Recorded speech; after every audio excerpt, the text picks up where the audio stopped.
Je ne suis pas politicien. Je sais que ce que je dis va choquer beaucoup de gens. Je ne suis ni de l'IDPS, ni je ne le serai jamais. Je suis prophète de Dieu et des nations. Pour le Congo, je ne stopperai de parler. J'ai été agressé, vous le savez.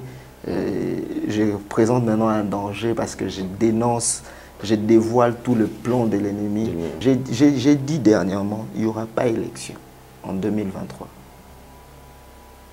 Vous savez pourquoi j'ai dit qu'il n'y aura pas élection? Pourquoi? Dieu m'a dit, dis-les. C'est tout le monde qui s'est réveillé, le prophète, mais comment ça, il n'y aura pas élection? Comment ça, il y aura?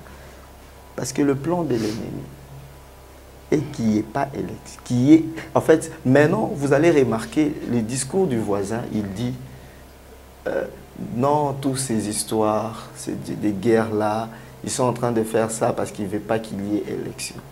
Et si nous, les Congolais, on tombe dans ces pièges pour prouver aux voisins que ce n'est pas ce que tu penses, il y aura élection. On va faire cette élection, oui. Rutshuru, Bunagana sera compté comme étant Congo. Où sera maintenant pendant les élections? Si on fait les élections sans eux. Parce que c'est ça le calcul de l'ennemi. Une fois qu'on fait les élections sans eux, c'est comme le président a accepté la balkanisation. C'est pour leur avantage. Pour leur avantage. A accepté que voilà le Congo, le peuple de Rutshuru, le peuple de Kiwanja, de Bunagana. Ils sont déjà au Sama, élection, on leur tourne le dos. Et les ennemis vont profiter de cela.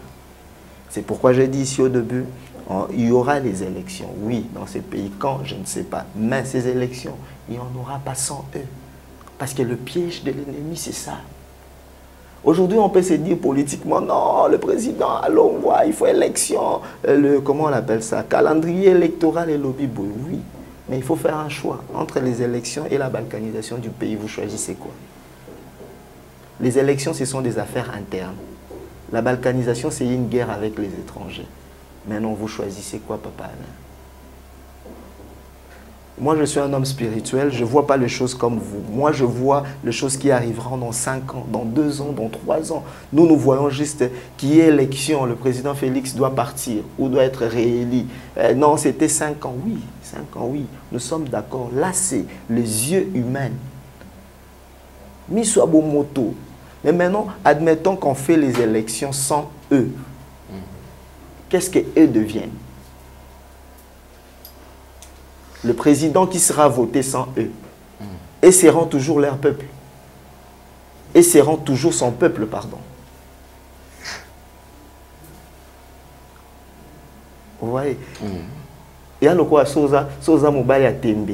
Soza Mobali a Tembe, ça c'est l'élection totale. Mais en faisant ça, nous voyons que, oui, élection, le président ne veut pas faire d'élection, il veut qu'il y ait la guerre pour qu'il n'y ait pas l'élection. Mais c'est là qu'on est en train de le pousser de faire les élections. Et lui, maintenant, il voudra prouver. Bon, pour que les gens vont voir, vont croire, vont donner raison à ces messieurs-là, à l'étranger. Vous pensez vraiment que cet étranger-là aime le Congo plus que nous? Ok, pour qu'on ne ne donne pas raison, qu'est-ce qu'on fait, Papa Alain? Pour qu'on ne donne pas raison, qu'est-ce qu'on fait? On organise les élections. On organise les élections, on vote. Et les gens qui sont à Kiwanja, les gens qui sont à Rutshuru, qui sont à Bunagana, on va voter sans eux. Ce ne sont pas des Congolais. Ce ne sont pas des Congolais. Comment on pense juste à nous ici, quand on vote, mon oncle devient, si c'est sénateur, si c'est qui, comme ça, on va s'acheter des parcelles. Ces gens qui sont là-bas, ce ne sont pas des Congolais. Les élections ne seront pas les élections de Kinshasa, ce sera les élections du Congo. C'est-à-dire, tout Congolais doit voter. Comment on peut abandonner les autres et puis nous, on pense à nous ici? C'est ce qu'on a fait. On a abandonné Bunagana pour célébrer au stade de Martyrs. Après notre célébration au stade de Martyrs, qu'est-ce qui s'est passé? On a perdu notre ville. Vous pensez que quand on sera en train d'organiser les élections, les ennemis du Congo vont s'asseoir en train de nous attendre en attendant qu'ils finissent les élections? Non. Je ne suis pas politicien. Je sais que ce que je dis va choquer beaucoup de gens. Je ne suis ni de l'IDPS, ni je ne le serai jamais. Mais je suis prophète de Dieu et des nations. Je sais que ce que je dis, c'est controverse. Mais j'assume ce que je dis pour l'intérêt du Congo. Moi, mon Je dis ce que je vois. Nous voyons aujourd'hui, mais moi je suis déjà 10 ans plus tard. Je suis à 7 ans plus tard. Ne donnons pas raison à nos ennemis pour qu'ils disent à notre peuple, vous voyez, on ne vous a jamais considéré.